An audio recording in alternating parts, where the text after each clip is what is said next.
LTCG long term capital gain क्या है और ये कितना लगता है स्टॉक्स के ऊपर।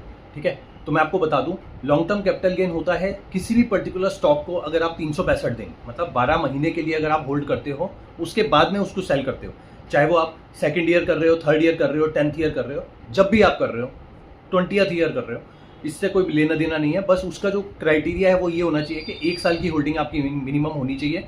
उससे ऊपर अगर आपने होल्ड किया है तो that will come under long term capital gain tax, अगर आप उसको सेल करते हैं तो। ठीक है, तो अब उसके अंदर क्या होता है कि उसका जो टैक्स होता है वो 12.5% होता है प्रॉफिट के ऊपर, और वो प्रॉफिट जो है वो शुरू होता है 1.25 लाख से ऊपर पे। मतलब 1,25,000 का जो पहला प्रॉफिट होगा वो आपका टैक्स फ्री होगा, उस पर कोई टैक्स नहीं लगेगा long term capital gain criteria के अंडर। ठीक है, उसके ऊपर जो है आपका, सपोज आपका टोटल जो है tax long term capital gain में बनता है एक फाइनेंशियल ईयर का 2 लाख रुपए। ठीक है, तो 2 लाख में से 1,25,000 रुपए के ऊपर टैक्स नहीं लगेगा, मात्र जो बचेगा 75,000 रुपए, 75,000 रुपए के ऊपर 12.5% के हिसाब से long term capital gain tax government of India को आपको देना पड़ेगा। थैंक्स।